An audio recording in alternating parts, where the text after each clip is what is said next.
Right now at 6, Congress already missed the deadline, and now suddenly, with your money at stake, fiscal cliff talks may have hit a snag. New York, New York. Mayor Bloomberg's big agenda as he kicks off the last year on the job. I lost my house. I'm going in the same water on New Year's Day. And the annual polar bear plunge never quite felt like this.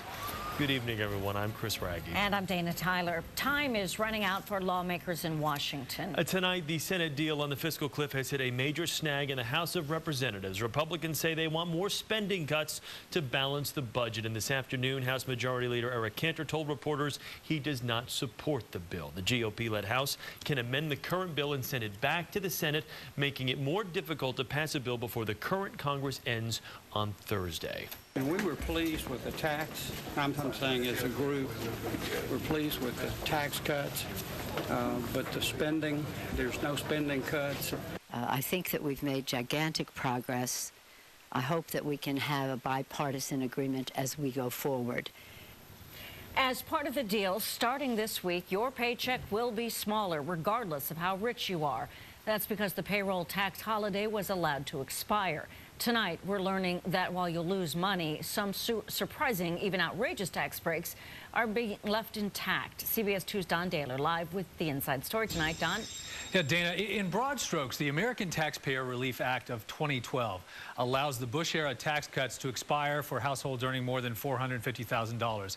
It extends unemployment insurance for 2 million Americans for a year, and it makes permanent the alternative minimum tax patch that was set to expire. So, who else benefits from this 157-page legislation? Well, that might surprise you. In Congress, nothing is ever simple. Senators and congressmen represent states that have their own interests. So even though you might think the fiscal cliff negotiations were all about how much the rich should be taxed, it was actually much more complicated than that. For example, to minimize the impact of changes in the tax code on businesses during this tough economy, a number of tax breaks were extended for things such as research costs, work opportunity credits, even railroad track maintenance. It also restores college tuition credits. But motorsports entertainment complexes?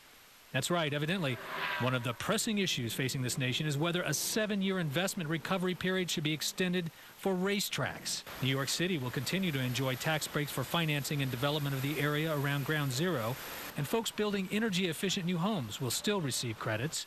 But negotiations didn't tackle the tough issues of spending cuts. But with this Congress, that was obviously a little too much to hope for at this time. This is the mini cliff.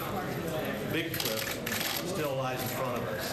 The big cliff, all the spending cuts. So was it really necessary to extend the limits on excise taxes for rum imports from Puerto Rico and the Virgin Islands? Or extend credits for the economic development of American Samoa? I never really quite understood how they came to those decisions. Isn't that what they call, like, the pork? That doesn't surprise me. They're politicians, right? Well, at least the price of milk won't be going up after all. This bill reinstates subsidies to the agricultural industry. Now, those making less than $450,000 didn't get completely away scot-free. As Dana said, Social Security payroll taxes are going up for everyone. And the bill restores limits on personal exemptions and itemized deductions. Chris. All right, Don, thanks so much. The new year is kicking off with a bitter blast of cold air, the coldest night of the season so far. Meteorologist Elise Finch live in the Weather Center with that update for us. Elise?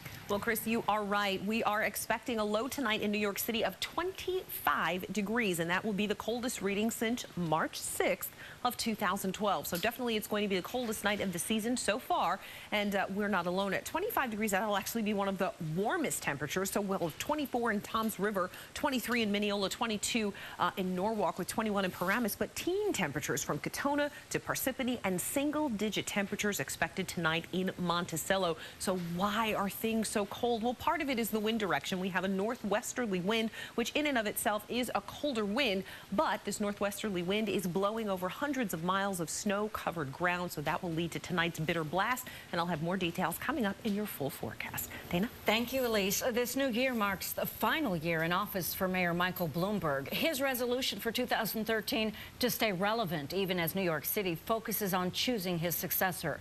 CBS 2's Tony Aiello reports.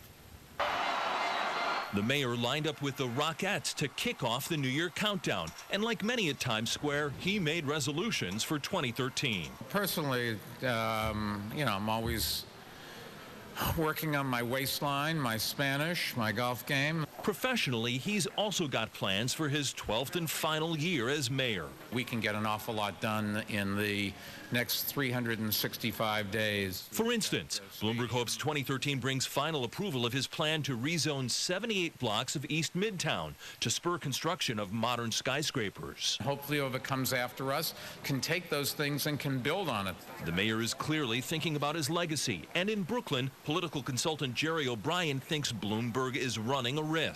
Focus on the problems at hand. The fact that there are still people without electricity and heat after Hurricane Sandy, the fact that there are still people without jobs in New York City, unemployment is still way too high. So focus on the here and now, and I think his legacy will take care of itself. 2013 will be the year some of Bloomberg's local initiatives finally bear fruit. In March, his ban on certain large sugary drinks will take effect. In May, his bike share program will finally roll out. And in the final months of 2013, we will start hailing Bloomberg's taxi of tomorrow.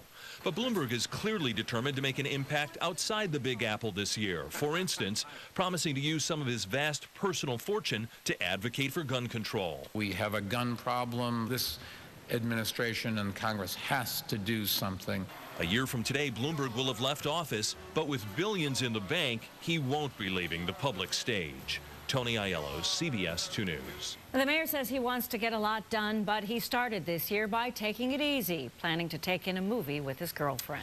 As we enter a new year, a reminder that some things can't change overnight, like the damage done by Hurricane Sandy. But in many places devastated by the storm, people are joining together to rebuild their lives. CBS 2's Emily Smith has a story from Staten Island. In the midst of all the destruction left over from Sandy, you see little signs of hope, patriotism, and faith in the year ahead. We spent it at home, and we got each other. So that's the most important thing. Peter Testagrossa moved to Staten Island in 1962 from Italy and built a beautiful home. Now he's relying 100% on donations. 50 years of working for nothing. I lost everything. But he, like so many others, is committed to having a happy new year and will, thanks to a bunch of volunteers providing a warm tent and hot meals to those with nowhere else to go. It's the human heart seeing clear what we need, which is each other, like family. Sticking together. Bill Johnson lost his home to flooding from Sandy. Today he's taking a break from helping the community rebuild to reflect on 2012 in the new year. So I have a question. Yes. Is it a happy new year? On that point, yes, that there are people such as the people surrounding me right now who give you the shirt off their back in a moment's notice. Across the street, the new year marks only the second church service in Sandy for folks displaced at St. George. They say it cost tens of thousands of dollars to get to this point. When the ocean surged, the water came up 15 feet, knocking people's houses over, carrying some of them away. People who live behind this church say that building is what saved their lives. Things aren't even close to back to normal. Happy New Year! Happy New Year! Happy New Year! But the neighborly spirit sure seems to be.